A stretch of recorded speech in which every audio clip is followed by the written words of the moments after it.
अस्सलाम वालेकुम।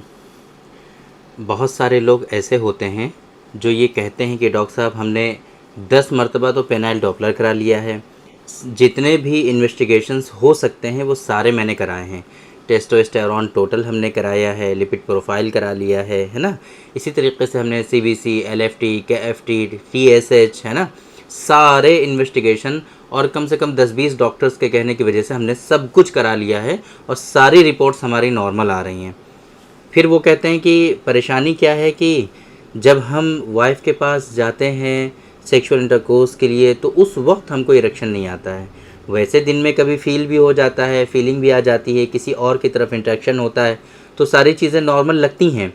Morning erection भी आ जाता है, दिन में भी इरेक्शन आता रहता है। लेकिन जब हमें ज़रूरत होगी, सेक्सुअल इंटरकोर्स करना होगा तो उस वक्त हमको इरेक्शन नहीं आएगा। इस तरह की परेशानी लेकर के लोग हमारे पास कई सारे आते हैं।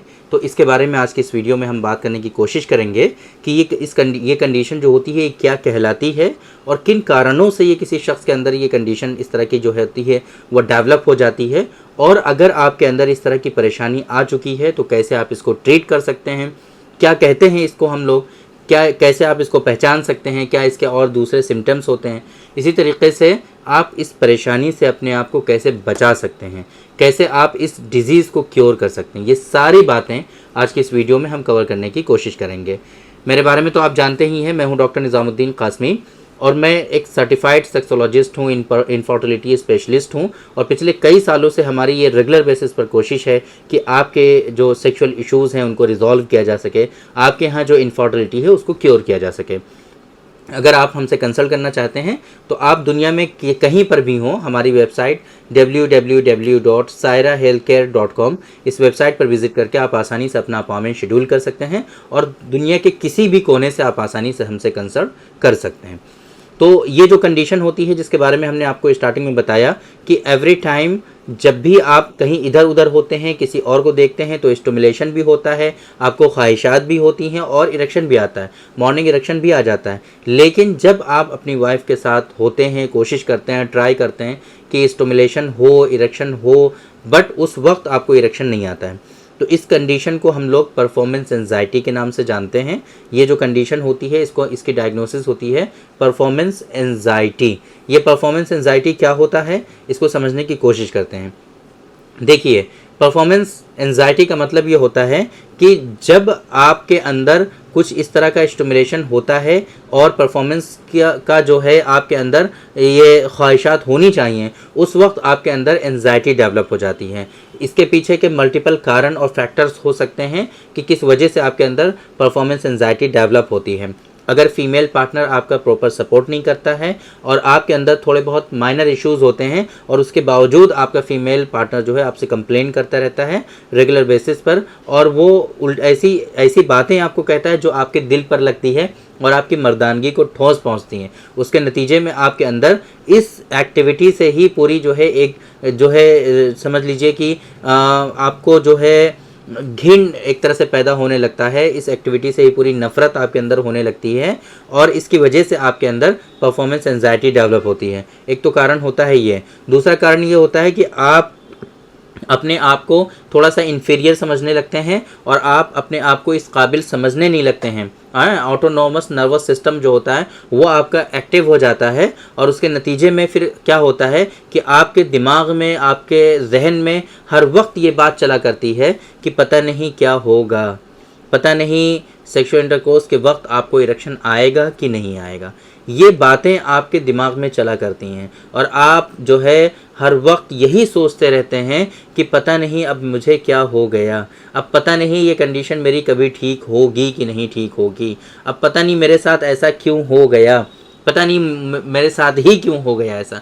इस तरह की कंडीशन को लेकर के आप दिन भर जहाँ भी रहते हैं, जो भी काम करते हैं, आप इसी ख्यालात में रहते हैं और इन्हीं चीज़ों के बारे में सोचते रहते हैं। आप लोगों से कटने लगते हैं, आप अकेलेपन को, आपको जो है वो अकेलापन अच्छा लगने लगता है और इसी वजह से आप जो है एंजाइटी में और ज़्यादा घिरने लगते हैं। अगर 2 हफ्तों तक आप इस कंडीशन में रहते हैं और आपके अंदर इस कंडीशन की वजह से अभी तक आपके दिमाग में ये चीज़ें चल रही थी, अभी तक आपके जहन में ये चीज़ें चल रही थी, लेकिन अगर इनके असर आपकी बॉडी पे होने लगे, है ना, क्या आपके असर, आपकी बॉडी में कोई मसल्स में पेन होने लग गया है ना, आपको नींद नहीं आने लगी, आपको जो है चक्कर आने लगे, इस तरह की कंडीशन अगर डेवलप हो जाती है तो इसको हम लोग एंजाइटी के नाम से जानते हैं। और फिर वो ये एंजाइटी 2 हफ्तों तक अगर आप इसको प्रॉपर ट्रीट नहीं करते हैं और ये जो है सिम्टम्स आपके बॉडी में आने लगते हैं, तो ऐसी कंडीशन में ये जो है डिप्रेशन में कन्वर्ट हो जाता है और आपके अंदर डिप्रेशन हो जाता है। एंजाइटी से स्टार्ट हुए, डिप्रेशन पर पहुंच गए। अब इस सारी कंडीशन में आपको जो है परफॉर्मेंस एंजाइटी से जो स्टार्टिंग हुई, डिप्रेशन तक गए। अब आपकी ज़िंदगी सिर्फ ना ये कि सेक्सुअल लाइफ आपकी जो है बर्बाद होती है, इसके अलावा आपकी जो है मेंटल हेल्थ है, फिजिकल हेल्थ है, आपकी वेल्थ है, सारी की सारी चीज़ें ख़राब होने लगती हैं और आप दुनिया से एक तरह से बिल्कुल हटने लगते हैं। तो अब ऐसी कंडीशन में बहुत ज़्यादा परेशानियों में घिर जाती हैं। तो इस वजह से मेरी रिकमेंडेशन आपके लिए कुछ है कि अगर आपको इस तरह की कोई परेशानी लग रही है, अगर आपको ऐसा फील हो रहा है कि आपको इरेक्शन वैसे तो बढ़िया आता है लेकिन जब सेक्सुअल इंटरकोर्स करना होता है उस वक्त इरेक्शन नहीं आता है, तो इस कंडीशन को आप नज़रअंदाज बिल्कुल नहीं करेंगे। इस कंडीशन को बिल्कुल भी इग्नोर न करिए, सही से इसका इलाज करिए और उन चीज़ों को फॉलो करिए जो हम आपको बताने जा रहे हैं। बहुत मर्तबा ये परफॉर्मेंस एंजाइटी आपको इस वजह से होती है कि आप प्रॉपर वक्त नहीं दे पा रहे होते हो, प्रॉपर टाइम स्पेंड नहीं कर पा रहे हो, अपने फीमेल पार्टनर को आप समझ नहीं पा रहे हो। फीमेल पार्टनर को ये है कि मेल पार्टनर हमारी तरफ ध्यान नहीं दे रहे हैं, मेल पार्टनर को ये है कि वो फीमेल पार्टनर नहीं ध्यान दे रही हैं, दोनों में दूरी बनती जा रही है। तो आप लोगों को पहले नंबर पे इस दूरी को ख़त्म करना है, इस गैप को ख़त्म करना है। आपको कोशिश ये करनी है कि पहले नंबर पे तो आप ये समझ लीजिए कि अगर आपके सारे इन्वेस्टिगेशंस नॉर्मल हैं, सारी चीज़ें ठीक आ रही हैं और आपको वैसे इरेक्शन भी आ रहा है, मॉर्निंग में भी आ रहा है, दिन में भी हो रहा है, किसी और की तरफ इंट्रैक्शन भी हो रहा है, सिर्फ और सिर्फ ये परेशानी जो हो रही है आपको वो आपकी वाइफ के साथ ही हो रही है और आपके वाइफ के साथ सेक्सुअल इंटरकोर्स करने में ही प्रॉब्लम हो रही है, तब ऐसी कंडीशन में समझ लीजिए कि ये कोई बीमारी नहीं है। ये बहुत बड़ी बीमारी की शुरुआत तो है लेकिन ये आपके अंदर कोई बीमारी नहीं है और इसके लिए बहुत ज़्यादा मेडिसिन और बहुत ज़्यादा ट्रीटमेंट की भी ज़रूरत नहीं है। कुछ चीज़ें हम आपको बताते हैं, उसको समझने की कोशिश करिए। जो आप दोनों के दरमियान जो गैप है उस गैप को ख़त्म करने की कोशिश करिए, एक दूसरे को समझिए, टाइम स्पेंड करिए। कहते हैं ना वक्त ख़राब करना, आप वक्त ख़राब करिए अपनी वाइफ के साथ, आप अपने वक्त को ख़राब करिए। ये नहीं कि आपकी वाइफ हैं वो बैठी हुई हैं, एक दूसरे को समझने के लिए आप लोग बैठे हुए हैं, बट आपकी वाइफ आप अपने फ़ोन में बिज़ी हैं, आप अपने फ़ोन में बिज़ी हैं, आप अपने ऑफिस की कॉल ले रहे हैं या अपने क्लाइंट से बात कर रहे हैं, ये सब नहीं चलेगा।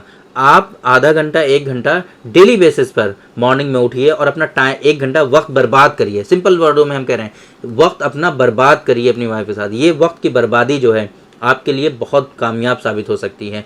आप उसके साथ एक्सरसाइजेस करिए, ब्रीदिंग एक्सरसाइज कर सकते हैं, कुछ और एक्सरसाइजेस कर सकते हैं, साथ में टाइम स्पेंड करिए, है ना, वक्त बर्बाद करिए। कहते हैं सिंपल वर्ड समझ लीजिए कि कुछ मत करिए, कुछ काम नहीं करना है आपको, सिर्फ साथ में रहना है 1 घंटे तक। ये चीज़ आप शुरू कर दीजिए, इसी से आप लोगों को काफ़ी अट्रैक्शन बढ़ने लगेगा, इंटरेक्शन होने लगेगा और आप लोग एक दूसरे को समझ पाएंगे। और इस वक्त की बर्बाद, चूँकि देखो हमेशा से यही चीज़ होती हैं, लेकिन शादी के बाद जिम्मेदारियां बढ़ जाती हैं, माहौल चेंज हो जाता है, इन्वायरमेंट चेंज हो जाता है, उसके नतीजे में ये जो वक्त की बर्बादी है ये बहुत बड़ी बर्बादी लगने लगती है। हालांकि स्टार्टिंग में जो शुरुआत, आजकल का जो माहौल है आप लोग देख ही रहे होंगे, डेटिंग वगैरह का जो सिस्टम है, तो वहाँ पर यही तो होता है, वक्त की बर्बादी ही तो होती है ना। डेट कर रहे होते हैं, घूमने जा रहे होते हैं, ये सारी चीज़ें शादी के बाद नहीं हो रही होती हैं। इस वजह से आपको जो अट्रैक्शन आता है वो दूसरों की तरफ ज़्यादा आता है। लेकिन वाइफ के साथ एक तो ये कि लड़ाई झगड़े थोड़ी थोड़ी बातों पे कुछ ना कुछ होते रहते हैं और उसके नतीजे में ये इस तरह की परफॉर्मेंस एंजाइटी आपके अंदर डेवलप होने लगती है। तो ये बहुत मेजर इश्यूज़ नहीं हैं, ये बहुत आसानी से क्योर होने वाली चीज़ें हैं, ये बड़ी बीमारी नहीं है। इस बीमारी से आप अपने आप को बहुत आसानी से बचा सकते हैं। सिर्फ आपको एक कॉन्फिडेंस की ज़रूरत है, सिर्फ आपके अंदर इस बात को जहन से अपने निकालना है कि आपको कोई बड़ी बीमारी है, कोई परेशानी है। कॉन्फिडेंस को हासिल करने के लिए जैसे मैंने आपको बताया उन चीज़ों को आपको फॉलो करना है। इसके साथ में कॉन्फिडेंस को अचीव करने के लिए टेम्परेरी बेसिस पे आप हमारा जो नुस्खा है डॉक्टर कासमीज़ नुस्खा ख़ास, आप उसका इस्तेमाल कर सकते हैं और उसको यूज़ कर सकते हैं SOS, और डेली बेसिस पर भी इस्तेमाल कर सकते हैं। प्योर नेचुरल मेडिसिन है, हर्बल और मिनरल जो है कंटेंट है इसके। हमारी वेबसाइट sairahealthcare.com पर इसका आसानी से इसकी लिस्टिंग आपको मिल जाएगी। वहाँ पर आप इसके जो कंटेंट, इंग्रेडिएंट्स, बेनिफिट्स और ओवरऑल इसके बारे में सारी चीज़ें पढ़ सकते हैं, MRP वगैरह देख सकते हैं और वहीं से उस मेडिसिन का ऑर्डर भी प्लेस कर सकते हैं। ये कॉन्फिडेंस को अचीव करने के लिए। बाकी आपके लिए मुनासिब यही है कि अगर आपको इस तरह की कोई परेशानी है तो आप एक मतलब हमसे कंसल्ट ज़रूर करिए। हमारी वेबसाइट पर विजिट करके अपॉइंटमेंट बुक करिए और दुनिया के किसी भी कोने से आप हमसे आसानी से कंसल्ट कर सकते हैं और आप अपनी सेक्सुअल लाइफ को बेहतर बना सकते हैं और ये जो डिजीज़ हैं इनको आसानी से क्योर कर सकते हैं। तो उम्मीद करते हैं कि आज के इस वीडियो में जो इन्फॉर्मेशन हमने आप लोगों को डिलीवर करने की कोशिश की वो आप लोगों को ज़रूर समझ में आई होगी और आज के इस वीडियो से आप लोगों को ज़रूर फ़ायदा हुआ होगा। तो थैंक यू वेरी मच, बहुत बहुत शुक्रिया आपका। आज की इस वीडियो में इतना ही। इंशाअल्लाह कल फिर मुलाकात होगी आपसे एक दूसरी वीडियो में। हम डिस्कस करेंगे आपसे एक दूसरे टॉपिक पर। तब तक के लिए आप हमें इजाज़त दीजिए। अस्सलाम वालेकुम।